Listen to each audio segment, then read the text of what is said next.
بسم اللہ الرحمن الرحیم نحمده ونصلی ونسلم علی رسوله الکریم اما بعد فاعوذ باللہ من الشیطان الرجیم بسم اللہ الرحمن الرحیم الیہ یرد علم الساعة وما تخرج من ثمرات من اکمامها وما تحمل من انثى ولا تضع الا بعلمه ويوم يناديهم أين شركائي قالوا آذناك ما منا من شهيد صدق اللہ مولانا العظیم۔ 25ویں سپارے کے شروع میں سورہ حامیم سجدہ کا مختصر حصہ ہے، اور یہاں قیامت کے متعلق ذکر فرمایا کہ قیامت کا علم اللہ ہی کے پاس ہے کہ حساب اور جزا اور سزا کا فیصلہ کب آئے گا وہ اللہ ہی جانتا ہے، اور اللہ تبارک تعالیٰ کے علم کامل کو بیان فرمایا کہ صرف قیامت ہی کا علم نہیں، وما تخرج من ثمرات من اکمامها، زمین سے نکلنے والے جو نباتات ہیں، جو پھل اور سبزیاں ہیں، اور اسی طرح سے جو پھل اور کھانے کی اشیاء جو اپنے اپنے غلافوں کے اندر لپٹی ہوئی ہیں، وما تحمل من انثى ولا تضع الا بعلمه، اور جو مادہ بچہ جنتی ہے یا جو کچھ پیٹ میں ہے وہ سب کچھ اللہ کے علم میں ہے، سب کچھ اللہ ہی جانتا ہے۔ لا يسأم الانسان من دعاء الخیر، انسان ہمیشہ خیر ہی کا متلاشی ہے، وَإِن مَسَّهُ الشَّرُّ، اگر کبھی اللہ کی طرف سے کوئی تکلیف اسے پہنچ جاتی ہے تو یہ مایوس ہونے لگتا ہے، اور جب یہ مایوس ہو جاتا ہے تو پھر لمبی لمبی دعائیں بھی کرتا ہے۔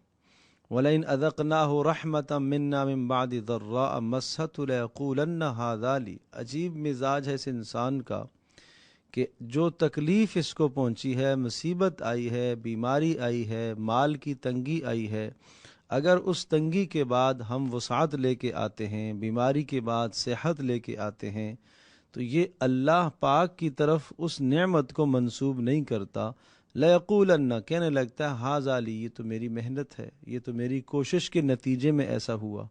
گویا کہ اس جگہ پر یہ اللہ کے ساتھ اپنے آپ کو شریک کر لیتا ہے، حالانکہ یہ وہ کام ہے جو 100% صرف اور صرف اللہ ہی نے کیا، یہ اللہ ہی کی مہربانی سے اس کو شفا ملی ہے، رزق کی وسعت ہوئی ہے، لیکن یہ اس کام کو اپنی طرف منسوب کرتا ہے۔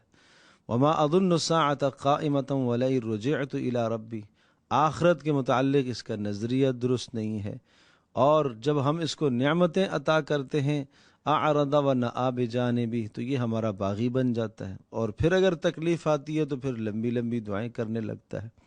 غرض یہ کہ انسان کو متنبہ کیا کہ اسے ہر حال میں، خوشی کی حالت میں بھی اللہ کی طرف رجوع کرنا چاہیے، پریشانی میں بھی اسے اللہ ہی کی طرف رجوع کرنا چاہیے، اور جب خوشی اور نعمت کوئی آئے تو اس نعمت کو بھی اللہ کی طرف منسوب کرے کہ یہ اللہ تبارک تعالیٰ نے مجھے نعمت عطا فرمائی۔ سنوریہم آیاتنا فی الآفاق، اللہ اپنی قدرت کی نشانیاں تمہیں کائنات میں دکھاتا رہے گا۔ کائنات میں کیا، یہاں تک کہ تمہاری جانوں میں بھی اللہ پاک تمہیں اپنی قدرت کی نشانیاں دکھاتا رہے گا۔